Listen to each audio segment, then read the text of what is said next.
Mesdames et messieurs, bonjour et bienvenue à ce bulletin d'information sur RTC. Et pour démarrer, alerte rouge sur la santé bucco-dentaire au centre de santé de Nioro du Ript. En 2025, près de 4000 patients ont consulté au cabinet dentaire avec une vulnérabilité particulièrement marquée chez les femmes et les enfants.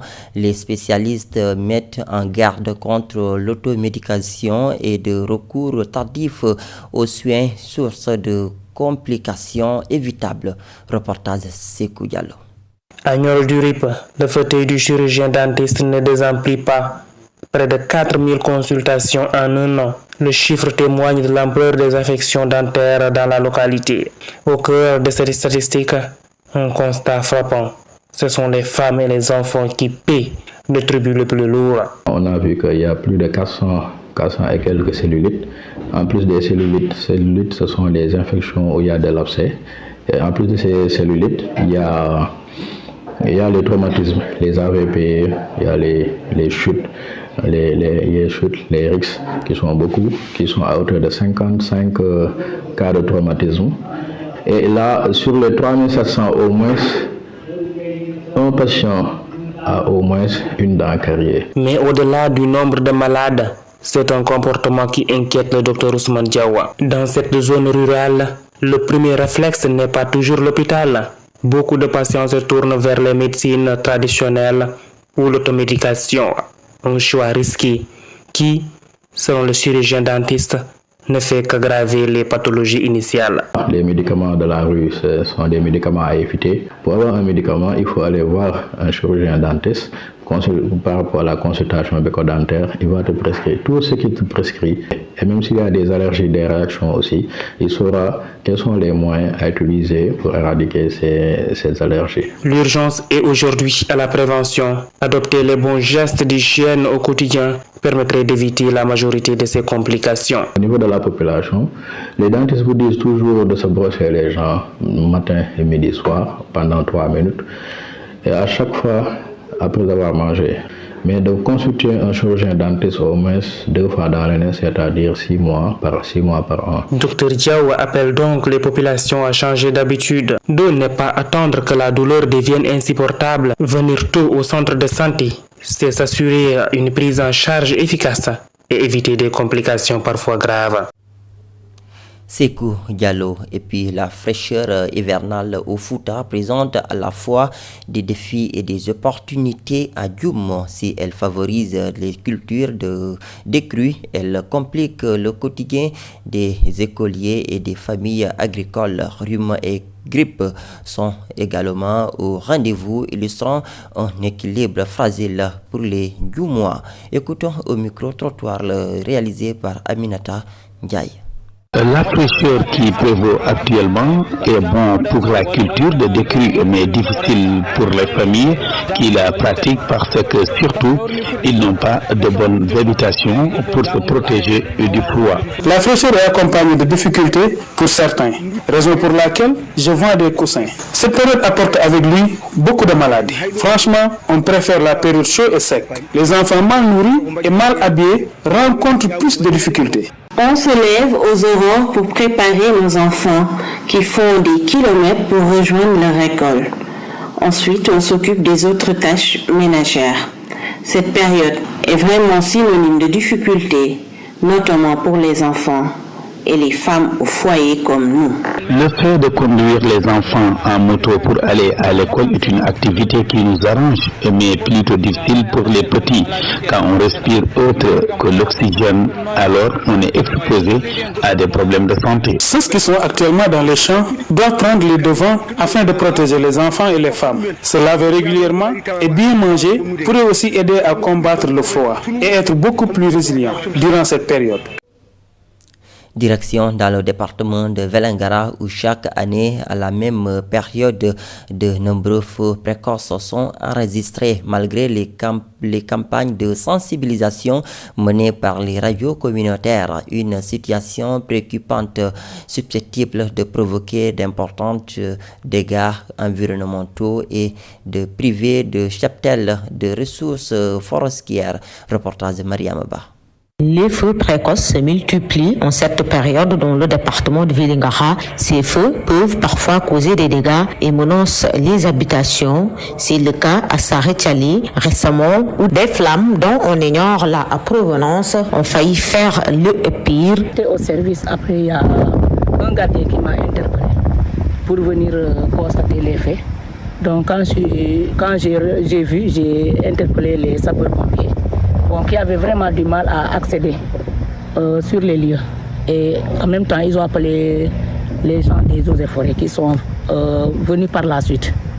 Quelqu'un ne va pas s'amuser à brûler la forêt tout en sachant que ça peut occasionner beaucoup de dégâts. Pour ces messieurs, ces feux précoces sont causés par la négligence des populations, d'où le rappel à plus de responsabilité et de prudence, surtout quand le vent souffle à très fort.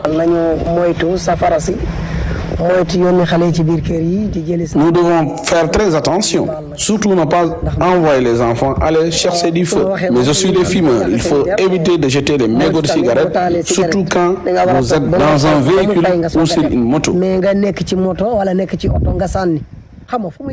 Si le feu est soulevé, il n'y a pas de gens à côté, bon, ça va être une catastrophe. Même s'il y a des gens à côté, mais s'il y a vent à prendre les vitesses, on ne peut pas arrêter sur le vent. Autre problème, les cheptels en pâtissent, les sols endommagés et la rareté des pluies s'invite. Préserver la nature, l'environnement, parce que c'est très important. On est là, on pleure, on dit qu'on veut qu'il pleut. Ainsi, chaque année, le service départemental des eaux et forêts, ceux qui s'activent dans la protection de l'environnement, les radios communautaires, entre autres acteurs, mènent des sensibilisations, mais jusque-là, sans gain de cause. À Adéane, l'aire marine protégée de Kassabalantakunda a tenu une assemblée générale consacrée au renouvellement du bureau du comité de gestion. Cette rencontre qui a réuni les acteurs des régions de Ziguinchor et Ségou s'inscrit dans le cadre de l'extension de l'aire protégée consécutive au décret du 26 mars 2024. Elle vise à intégrer les nouvelles communes concernées afin de renforcer la protection et la conservation des ressources marines. Suivant les propos du capitaine Racine Junior Balahira, conservateur de l'NMP, au micro de Zinat Badji. Aujourd'hui, on a été réunis dans le cadre d'une rencontre de renouvellement du bureau du comité de gestion de l'aire marine protégée de Kassabalantakunda. Et il y avait pratiquement 3 motivations.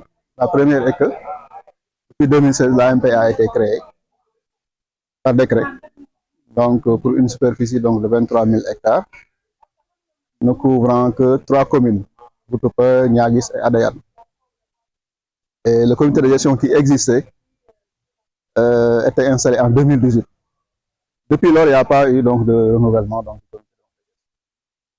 Entre-temps aussi, il y a un décret, le décret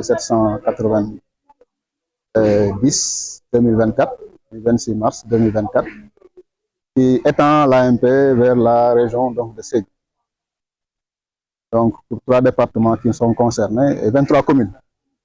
Il fallait intégrer donc, ces nouvelles communes. Les premières impressions, c'est d'abord vraiment la compréhension des gens qui étaient, en tout cas les représentants, les délégués de chaque commune, qui ont compris l'enjeu de l'aire marine protégée Kassabalantakunda. Aujourd'hui, les perspectives, d'abord, c'est vraiment au niveau de l'environnement.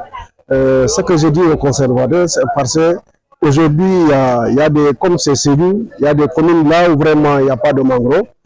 Et il faut vraiment obliger les partenaires d'aller vers surtout le plateau pour lutter contre l'ensablement et contre l'érosion.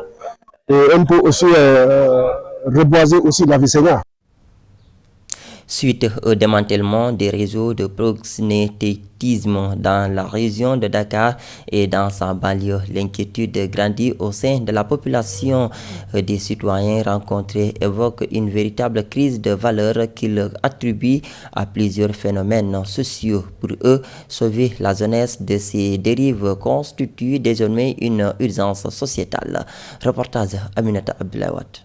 Des réseaux démantelés et l'interpellation par la police de jeunes filles et garçons de moins de 30 ans plongent la société dans une vive inquiétude.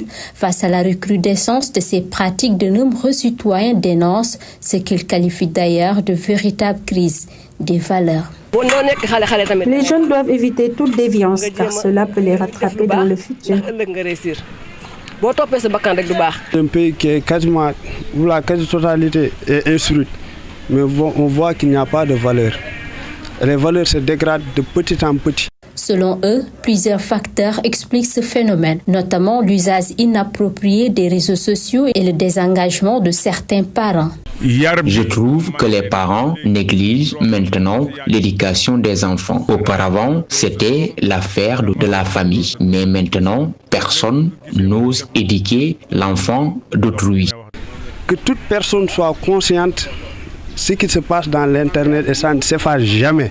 Même si on l'efface, l'Internet reste. Et chacun de nous a un avenir à préserver. Face à l'ampleur des faits, ces citoyens appellent les parents à jouer pleinement leur rôle éducatif. Les parents doivent contrôler davantage leurs enfants. Cela permettra au moins de connaître ce qu'il faut.